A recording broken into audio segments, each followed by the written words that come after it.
So this is the Viltrox 20mm f2.8 for Sony E-mount. It's available in Nikon Z mount as well, and it's £127 here in the UK. So how good is it? What's it like in a studio environment? What's it like out and about vlogging? Is it any good for photography? Let's talk about it in this video today.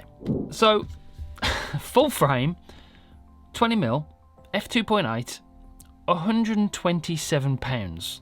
That is absolutely ridiculous for a lens like this. So there's got to be some drawbacks, right? Well, there is some, but not a lot. I'm not sure I would warrant spending like over £1,100 on this, the Sony 1.4 24mm G Master, over £127 on the 20mm f2.8. If you know, you've got to be into this really big time to make that big leap from this lens to that lens. It really is, you know, it really is that good. Now, there are some drawbacks to it. I've done a sharpness test, and it is quite soft on the edges at 2.8. Very soft, in fact.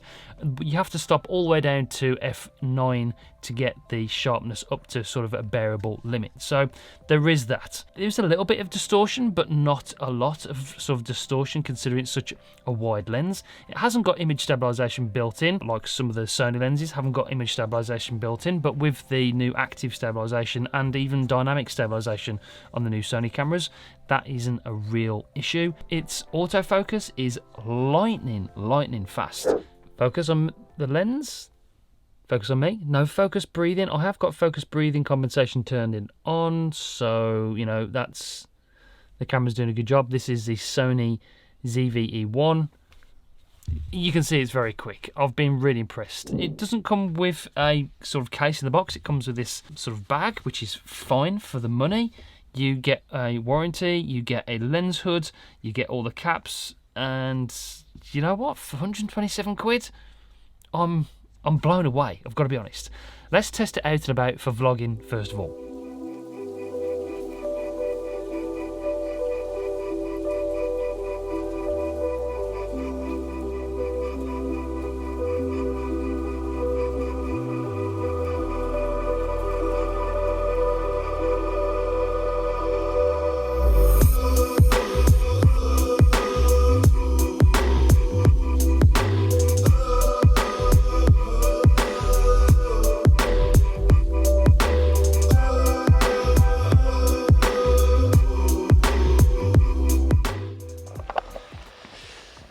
So, 20mm, active stab, ZVE1, f2.8.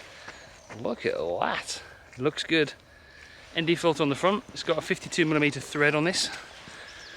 It's a bit tricky in the trees here because the sun comes through every now and again, so you have to adjust it. But yeah, manual video mode.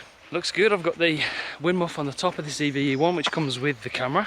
The audio hopefully sounds pretty good. Just arm's length with active stab. Dynamic stab still just a little bit too tight, although it is very good. It's just yeah, just a little bit too tight. 20mm is perfect with this active stabilization.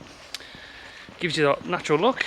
Got the ND filter on there for like natural motion blur, 25 frames per second with a shutter speed of 1/50th. This is what you can expect from this lens. I'm pretty impressed. It's got no image stabilization in the lens, but because you've got that great active stabilization on the Sony anyway, it's, you know, it's good enough. You don't want it too much. If you did want more than that, then you're gonna have to go the action camera route. But if you want full frame image with a great bokeh with this lens, then this is what you can expect. Okay, so this is the Viltrox 20mm 2.8 4K 25 frames per second. I've got it in here. It's obviously very wide for the setup. Usually I use the 24mm G Master for this studio shot, so that's why you can see the microphone and all the bars and everything with the lights that are mounted on.